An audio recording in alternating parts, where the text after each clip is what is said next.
वो दैवीय है, या भारतीय संविधान का आधार जो है वो समतामूलक है? क्या है भारतीय संविधान का आधार? भारतीय संविधान का आधार न तो दार्शनिक है, न दैवीय है, न ही प्राकृतिक है। तो फिर क्या है? भारतीय संविधान का आधार जो है वो लोकतांत्रिक व्यवस्था है। भारतीय संविधान का आधार जो है वो संवैधानिक व्यवस्था है। भारतीय संविधान का आधार जो है वो विधिक व्यवस्था है। भारतीय संविधान का आधार जो है वो समतामूलक सिद्धांत है। भारतीय समाज का आधार जो है वो सामाजिक व्यवस्था है। भारतीय संविधान का निर्माण हम सब जानते हैं कि ब्रिटिश हुकूमत को ध्यान में रख करके, जो कि हमने ध्यान दिया था, लोकतांत्रिक व्यवस्था ब्रिटेन में जो काम कर रही थी उसको आधार रखते हुए पार्लियामेंट्री व्यवस्था हम अपने यहाँ लेकर के आए। भारतीय संविधान का जब निर्माण शुरू हुआ, उसकी जो प्रथम बैठक हुई वो 9 दिसंबर 1946 को हुई और इसकी अध्यक्षता डॉक्टर सच्चिदानंद सिन्हा के द्वारा की गई। लेकिन डॉक्टर सच्चिदानंद सिन्हा जो थे वो भारतीय संविधान के पूर्णकालिक अध्यक्ष के रूप में मनोनीत या चयनित नहीं हुए थे। उन्हें सिर्फ 2 दिन के लिए निर्मात्री सभा ने बतौर अध्यक्ष उनकी अध्यक्षता स्वीकार की थी। लेकिन भारतीय संविधान की निर्मात्री सभा के पूर्णकालिक अध्यक्ष के रूप में डॉक्टर राजेंद्र प्रसाद को 11 दिसंबर 1946 को चुना गया।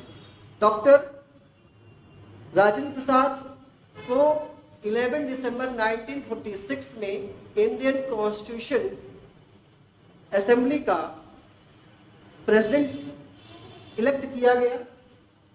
और हम ये सब लोग जानते हैं कि किसी भी व्यवस्था में, किसी भी संविधान में या किसी भी डॉक्यूमेंट में अगर कोई भी एक सिस्टमेटिक लेसन प्लान ना हो तो फिर उसका कोई मतलब नहीं होता है। इसी को ध्यान में रखते हुए पंडित नेहरू ने जब स्टडी किया अमेरिकन कॉन्स्टिट्यूशन का, तब उन्होंने वहां पर देखा कि अमेरिकन कॉन्स्टिट्यूशन में सबसे पहले जो है वहां पर प्रस्तावना लिखी गई है।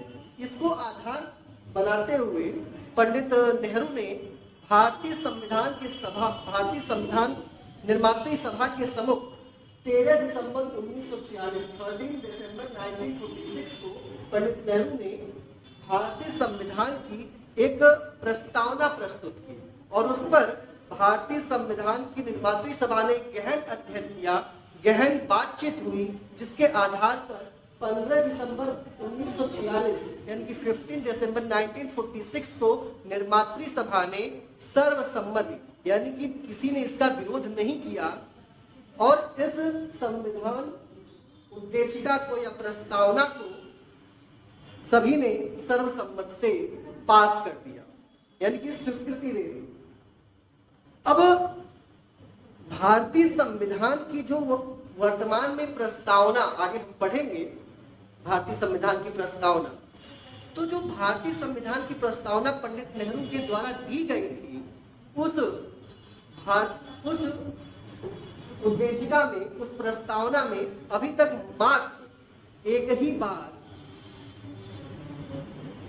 संशोधन किया जा सका है और यह संशोधन जो है ये 42वां संविधान संशोधन अधिनियम 1976 के नाम से जाना जाता है, जिसको प्रधानमंत्री श्रीमती इंदिरा गांधी के कार्यकाल में किया गया। भारतीय संविधान की जो निर्मात्री सभा बैठी उसमें सभी के लिए अलग अलग कार्य प्रदान किए गए और 15 दिसंबर 1946 के बाद जब भारतीय संविधान की निर्मात्री सभा ने संविधान की उद्देशिका को सर्वसम्मत से स्वीकृति दी, उसके बाद ही भारतीय संविधान की जो मूल परक सिद्धांत, जो उसके अलग अलग विषय या विषयांतर बनाए गए, उसके बाद ही शुरू हुए।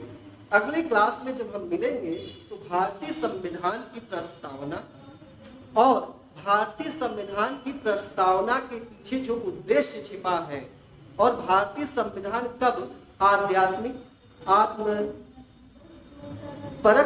और आत्मार्पित किया गया, इन विषयों पर हम बातचीत करेंगे।